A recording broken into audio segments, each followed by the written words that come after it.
Alhamdulillah, salatu wassalamu ala rasulillah wa ala alihi wa ashabihi wa sallam, amma ba'du.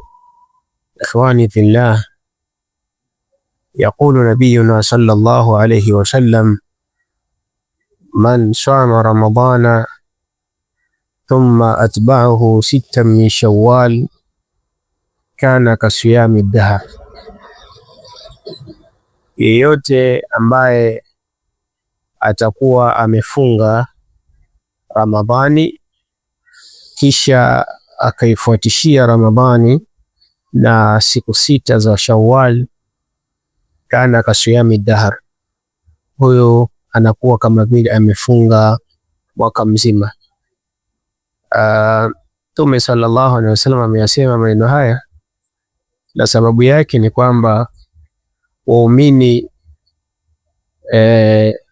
pale watakapokuwa wamekusudia kufanya jambo la shari kisha akalifanya, basi analipwa baya moja.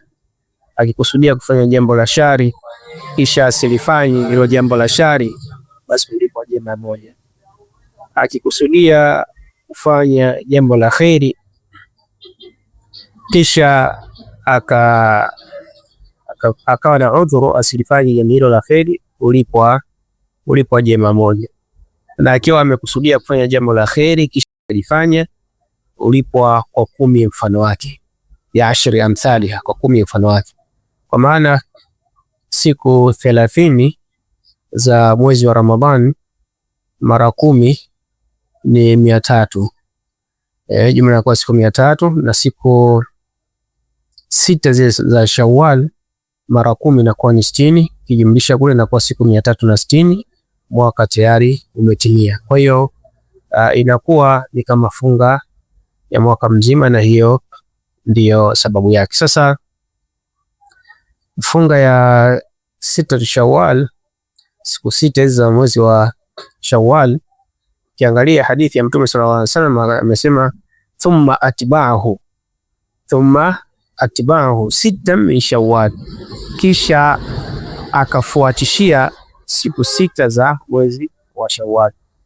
Hii maana yake ni kwamba Ramadhani tayari ameikamilisha. Baada ya kukamilika Ramadhani ndio akafunga siku 6 za Shawwal. Kwa maana kwa wale ambao itakuwa wanadaiwa siku kadhaa katika Ramadhani, 1, 2, 3 na zaidi ya hapo au pungufu ya hapo, basi wanatakiwa walipe kwanza Ramadhani. Wakimaliza kulipa Ramadhani ndio wafunge siku 6 zile za Shawwal, na ndio maana ya thumma atba'ahu sittan min Shawwal.